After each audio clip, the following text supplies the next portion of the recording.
Steve Jones with the Hardscape channel, back with Mike Ware, Ware Landscaping. Mike, you made it up today just to do the interview, you know, check on your partner, make sure he was going through and being a good student for us. I did. That's great. And I also noticed you made it just in time for lunch. I did. I'm a big fan of lunch and breakfast and dinner. I don't like to miss those meals at all. No, I don't miss too many myself. Well, Mike, where do you see your company growing? There's so many options for companies on where they're going to focus and how they're going to grow and what they're going to do in the future. And what would be your next step as a I don't want to be unkind or anything, but you're a small landscaping and hardscaping company. How many guys do you have working for you? About 4. Okay. So with 4 employees, and what's your next step? What do you want to do? What's your next goal? Well, I started out more in the landscape maintenance. So I just started out mowing lawns, and I got into mulch, and eventually got into hardscaping. And I'd really, I don't know, the next 5 years, I'd really just like to focus on the hardscaping side, and that's kind of what I'd like to master and become somewhat like you and Greg and Mark Schmidt and those companies, because every job that I've seen any of you guys do, it's done right and it's done honest, and especially in this industry, that's a very hard thing to find, because it's hard to do bids against people when they're not doing it right. Well, we can talk bad about people all day long, but maybe we'll leave that. I meant that you guys don't ever do that. That's what I was just talking about I know the guys you're talking about. But unfortunately, there's very little we can do for it. All we can do is help set a standard above and beyond, what might be considered a benchmark. We need to push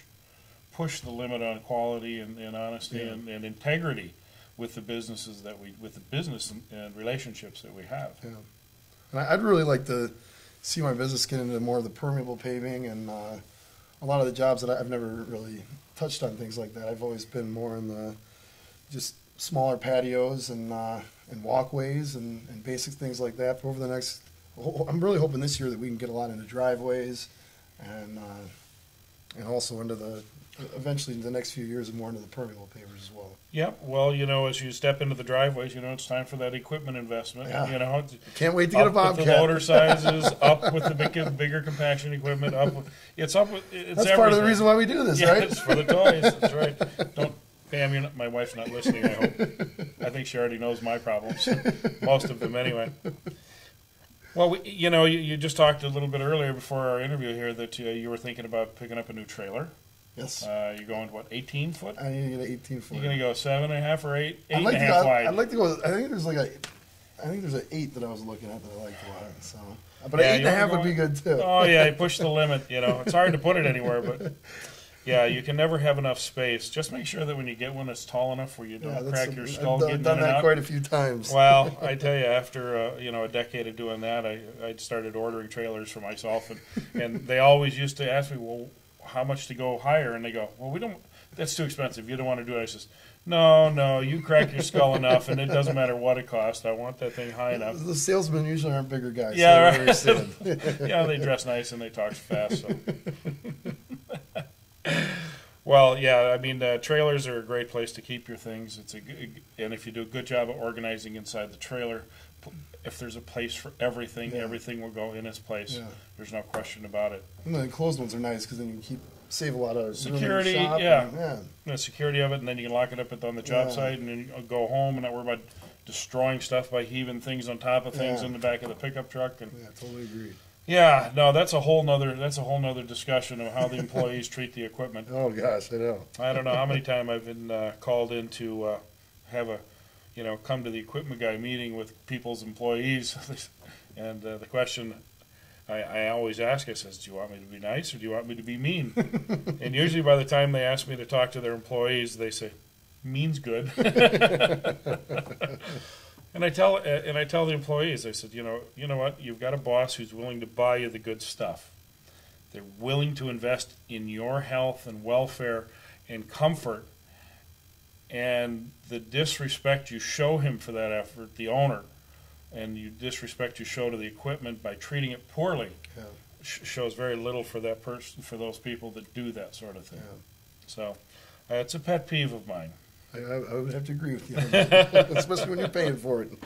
You know, I had one guy, a hockey player from college. He worked for me for a few summers, and after he had got out of college, he was working for somebody else, and we showed up on this TV crew, and he was doing the work and stuff, and we happened to bring one of our trailers along, and he had one of our shovels, and I says, "Quick, go get this for the next shot."